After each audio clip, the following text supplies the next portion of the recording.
Hello, guitar enthusiasts of every stripe and description. It is I, Steve, the Guitaraholic, here with you again, episode 2. It's been 2 weeks. I intended on it being 1 week, but life happened, as is often the case. I won't go into it, but it's not important. I will go into this. Thank you to all who viewed my Sterling Stingray unboxing video. I had received the guitar on a Friday with the intent of taking it to that night's gig with my cover band Ray Gun here in Nashville. Then I could come on and give a full review having used the guitar for a gig. I think that's a much better way of reviewing something than just sitting in a room playing it. I could give you a little real world hands-on description and whatnot. But of course it showed up irreparably damaged. Thank you, FedEx. And had to be sent back. The replacement did show up, as you saw, was in good shape. Actually, it was a fine guitar. And I did wind up at least getting to use it for a band rehearsal that week. And there will be a review, but it's not going to be attached to this particular episode. I've decided to keep these episodes short and sweet. I think they will work better that way. And I'm going to have that review as a separate video unto itself, which I also intend to have out this week. Again, intend to. Don't hold me to it. Things do often happen. So, as will no doubt become a tradition in the future, we'll lead with Rickenbacker news, since we're largely Rickenbacker enthusiasts here. Mr. Martin Kelly reached out to me once again this week to ask if he could include a link to my review video of his book, Out of the Frying Pan into the Fire Glow, the definitive Rickenbacker book, various places, including Facebook and Twitter and wherever else. And I, of course, said, absolutely, I'm glad you liked it. And apparently they liked it a great deal, warts and all. And they consider it to be a heartfelt and sincere review, which it was. And so I'm just glad that I could be a part of all that. And I do wholeheartedly recommend that book to anyone who's at all interested in Rickenbacker guitars and basses and history. And if you don't have your own copy yet, by all means, get out there and get one. I'll make sure the link is included down below, as I have in the past, in all 2 videos I've put up since changing over to the new format. Other interesting mentions of Rickenbacker. My dear friend Gavin Meaden from jolly old London, England, contacted me and said, Steve, given your newfound pull with Rickenbacker, which the concept of which alone is hilarious because I obviously have none whatsoever, he asked, could I recommend to Rickenbacker that they produce a short scale bass guitar based on the 360 rounded top guitar body. Now, it's not that far-fetched of an idea, as I've seen several Rickenbacker resource forum members that had them built for them using 360 carcasses and the center sections of 4001 and 4003 basses and all sorts of dark arts and alchemy. They come out really quite attractive and apparently great sounding instruments. And of course, in the past I would have told Gavin and anyone else who asked that the concept of such an instrument ever being produced is unheard of. But I also would have said the same for the 4005 XC bass that was recently released as, just a complete impossibility. They'll never do that. It can't happen.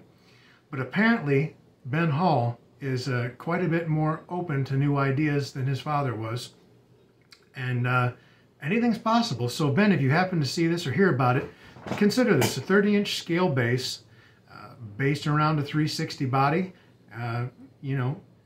Make it no more expensive than a standard issue 4003 bass, and I think you'll have something there.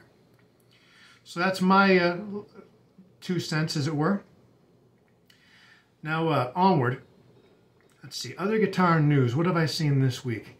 I mentioned in the last episode that the viral thing that was sweeping the interwebs and YouTube was these new analog modeled delay pedals, which were a big deal. Well, it seems that this week, well, the last couple of weeks, The new thing is the Yamaha RevStar guitars, which everyone and their brother who has a decent-sized YouTube channel seems to have been sent one of by Yamaha. And by all accounts, these are supposed to be actually very, very amazing instruments.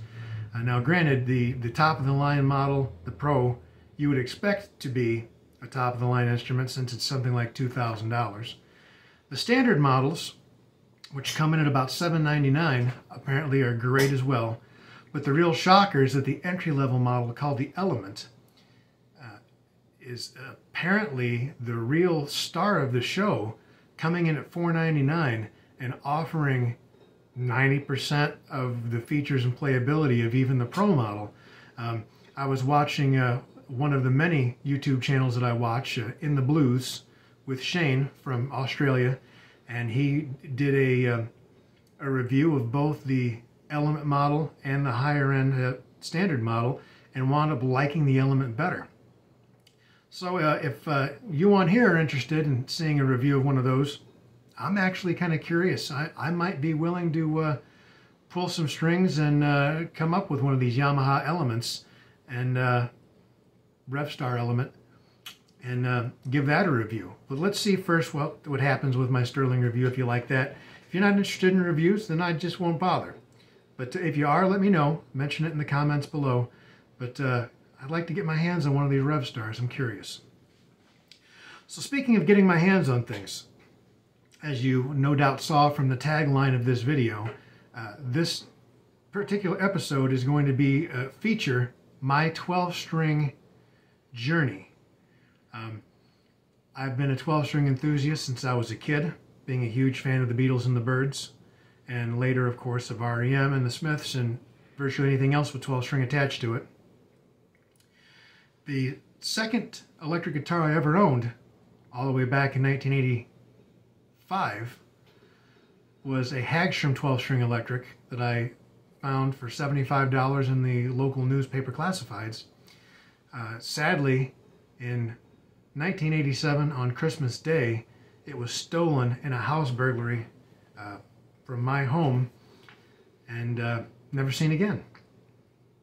But enough of the painful memories. In the years since that first Hagstrom, I've gone on to own, among others, a vintage Echo 12, a modern Dan Electro 12-string, a DeArmond S71, I believe was the model, 12-string, no less than 3 different Rickenbackers, the top half of 2 different double necks. Well, I guess you could say 3 if you include the piece of junk copy that I tried to buy from China last year that didn't work out, but let's not go there either. And a few others as well. And I should mention that, of course, it was a Rickenbacker that I was always after. It was the sound. It was the first. It was what I really wanted. It was everything that I thought that I ever would need in a 12-string electric guitar. I actually got my first Rickenbacker 12, a model 62012 in jet glow, all the way back in '91. Money I made working at a bowling alley, working midnights. Yes, I worked for all my instruments, and that's still true to this day. No trust fund here. Interestingly enough, this particular Rickenbacker, even after replacing the bridge with a 12 saddle unit, big upgrade, I hated it. I never got along with the neck. And interestingly enough, to this day, I still don't get along with 620s, either 12-string or 6. I tried to own one just at the beginning of COVID, a beautiful model I picked up for a great price, and it was in maple glow. Couldn't bond with it. I'm not sure what it is, but it's unimportant. So fast forward a lot of years, here I am in Nashville, and I feel the need to have finally the 12-string I've always wanted. I want the big hollow body Rickenbacker 12-string. I'm an adult now, times 2 plus. I used to say I was pushing 40, now I say I'm dragging it with a chain. I decided I needed one, a 12 string by Rickenbacker, and I was going to own one. So I went down to Gruhn's Music, and he actually had a relatively recent, I believe it was a 2008 model, 34012, essentially the same as a 33012 but with a third pickup. It was what I considered a reasonable price, so I picked that up, played it, loved it. Beautiful instrument. But after about a year, an acquaintance of mine happened to stop me. I believe I was at the grocery store of all things, and mentioned that he had a model 37012, the double bound version, that he was trying to sell for a very reasonable price. Of course, the catch was I couldn't afford to keep both, so I wound up selling the 340 to my dear friend Tom Templeman, my former band member in my old band Incognito Cartel. I'll include a link to Incognito in the down below area here as well. You've actually heard Incognito Cartel before if you watched any of the old Rickenbacker Anonymous episodes. My song Lost Orchids was the theme music, and it was performed by Incognito Cartel. Sorry for the little aside there. Anyway, I sold this guitar to Tom, who treasured it, and used the funds to buy this 37012 double bound. It's absolutely dead mint, gorgeous guitar. It sounded incredible, was strung with the proper flat wound strings, and had the sound. Loved it, used it on my album Tinfoil Hat, which if you don't have a copy, you certainly need one and can get one. And you heard a little bit of the song Anything But the Truth in the opening of this episode, as well as the opening of the last, off this album. I used it. It sounded great, played great, but ultimately I wanted to be able to use it live. And honestly, I was afraid to take it out of the house. It was just too darn nice of a guitar. It was untouched. All I could see was me getting a scratch on it, or spilling beer on it, or who knows what else, you know, let alone the possibility of it being stolen out of the car while we're loading gear or something. And I finally decided that I needed to look elsewhere for a 12 string to use live. Now, before I talk about what it was I wound up with, let me tell you about a couple of the avenues that I tried to go down in the past.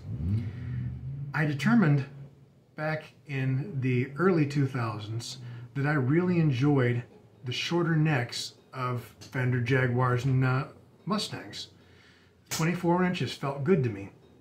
I thought what I really need is a 24-inch 12 string. Of course, they didn't exist. So at the time I was a avid member of OSG, the Offset Guitar Forum. And I'd met several other enthusiasts there, including a guy named Paul Roney, who at the time was out in Oregon, Portland. You might know Paul. In the years since I first met him, he's gone on to have Paul Roney Guitars, a fairly successful guitar company, making his own designs.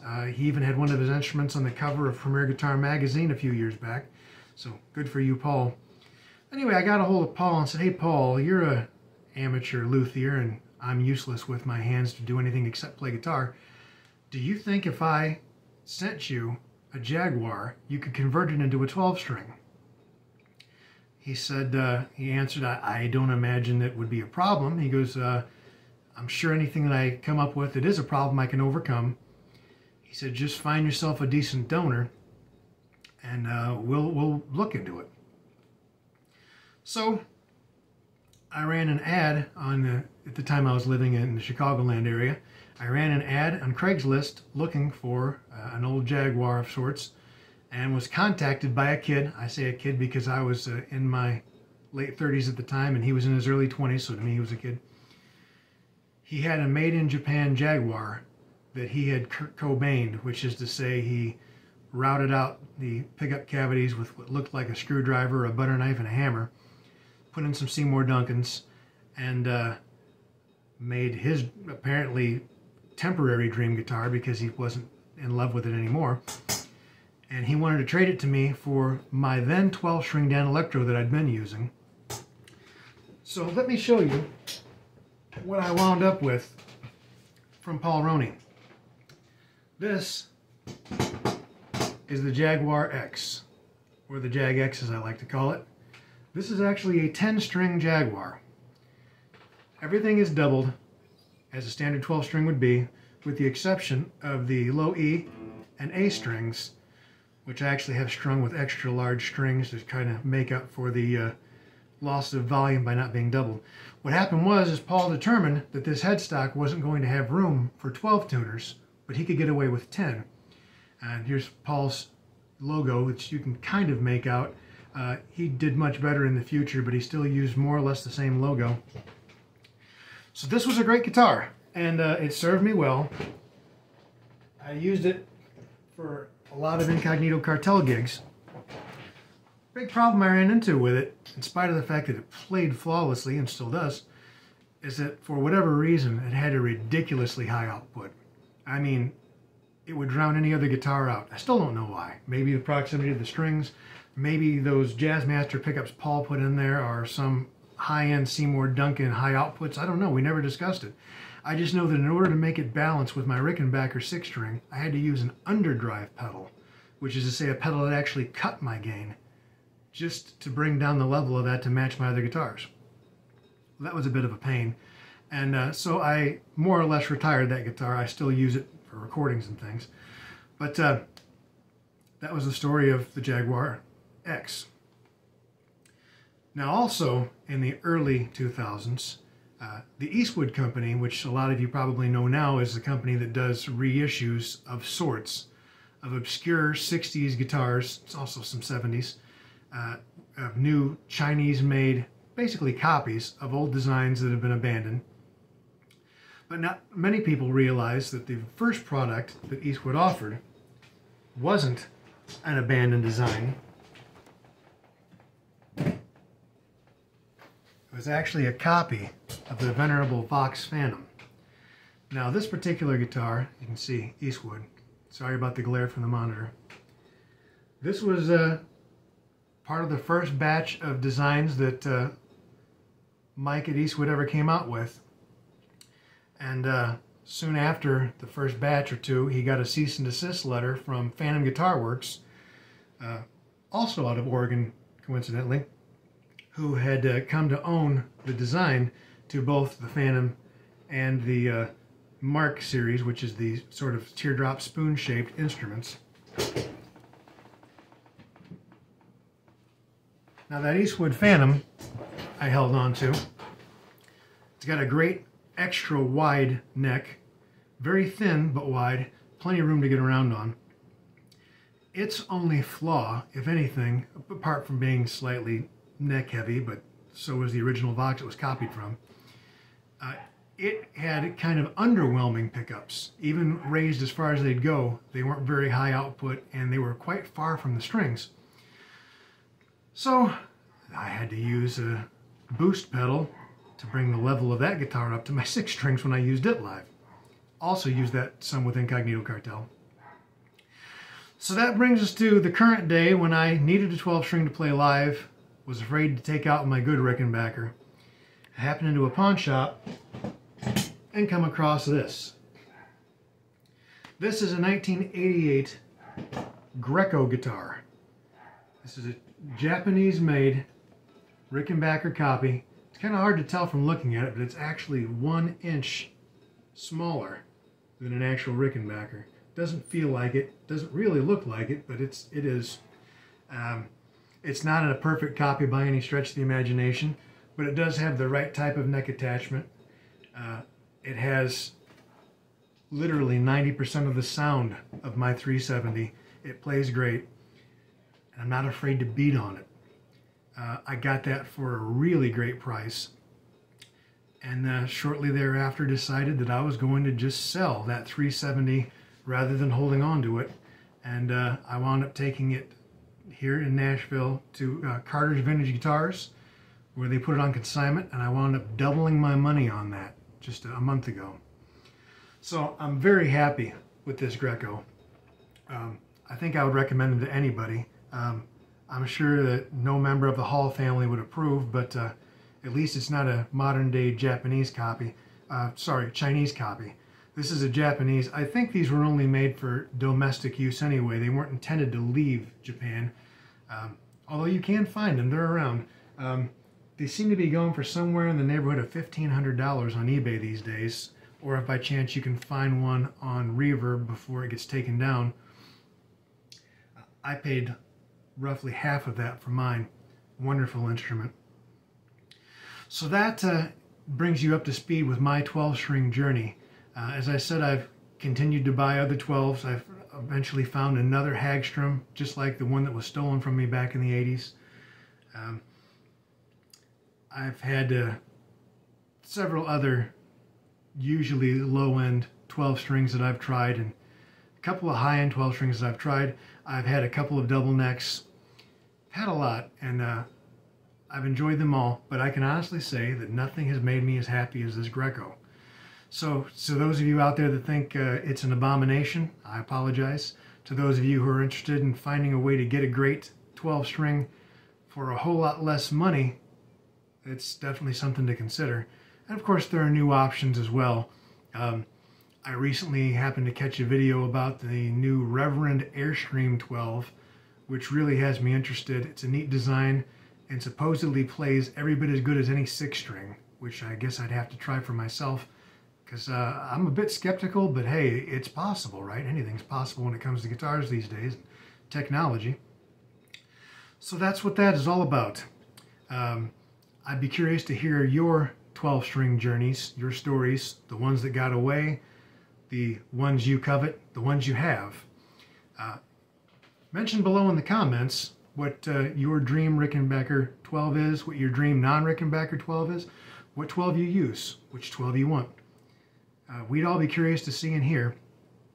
And let me know if there are any Rickenbacker type guitars or 12 strings, whatever, that you'd like me to review, any guitar you'd like me to review, particularly 12 strings. And let me know. I might have missed something. I'm sure there are others out there that I don't know about. So that's pretty much going to wrap this up. We've passed the 20-minute mark, which I didn't want to do, but that's all right. I'm feeling a little long-winded. So until next time, by all means, like, subscribe, and do comment, because it helps. It helps a lot. It's a big thing with the YouTube algorithm. I'll put the links below to the things I mentioned, as well as anything else that I dream up in the process of doing post here. And stay tuned for that Sterling Stingray review. And I intend to have that up in the next couple of days. And that's pretty much all I have to say about that. So until next time, keep on rocking, keep on chiming, bust out those 12s. You don't have to live like a refugee, but it helps if you watch the video for Tom Petty's Refugee, because that's what inspired me to pick up that Vox copy, and it's the reason I still have it, truth be told. It's certainly not because it's a great collectible or of any particular monetary value, but it is cool. They always were cool, Vox guitars. Yeah. Boxes. Something else we'll talk about more in the future. So for now, this is Steve, the Guitaraholic, and keep on. I'll talk to you soon. Thanks. Bye.